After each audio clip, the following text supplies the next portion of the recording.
Hey there. There is only one way to heaven and 1,000 ways to hell. One way to live in hell is to live in a state of separation, pain, fear, shame, guilt. But how do you do that? Well, we all feel those things. But if you leave them unexamined and you don't do what some call shadow work, to illuminate those dim corridors within, and they are liable to crystallize into identity. And if we're not careful, that pain, fear, shame, and guilt may blister into anger, and we may mistake it for righteousness. At that point, like the Greek word for sin, hamartia, we have not just missed the mark, we have doubled down on the error. But to err is not the fall. To err and pretend nothing happened at all, that is the fall. It's just like some of the most conscientious people are afraid to apologize when they know they were wrong. And some of the most manipulative people, they know apologizing can give you a social edge. And they're not sorry. But the ones who know they are wrong, they are sorry. But they won't admit it.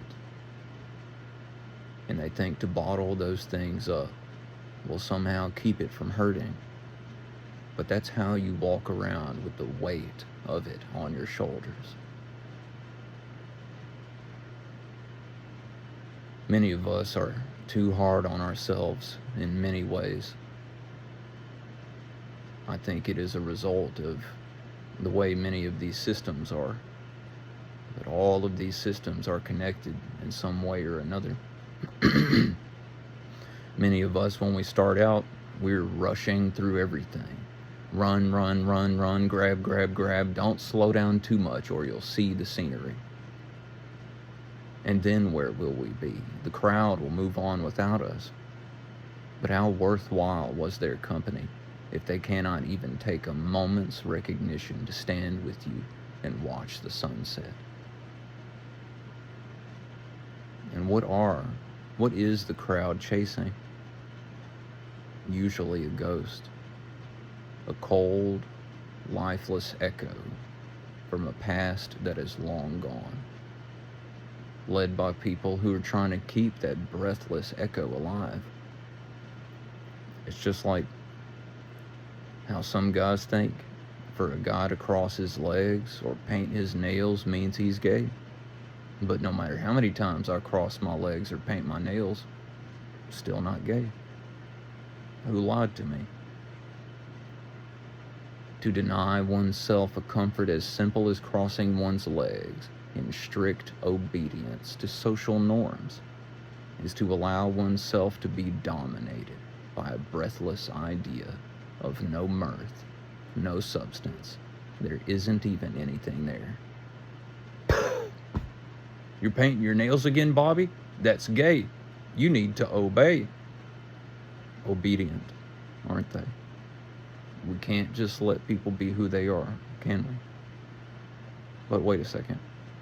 We can't let people be who they are, but we won't teach them self-mastery.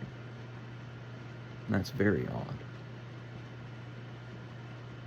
But how can you cultivate self-mastery if you never take notes when you realize you've missed the mark?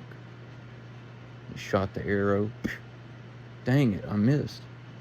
I hit wide of center. What do I do now? Do I feel bad? Maybe just need more practice.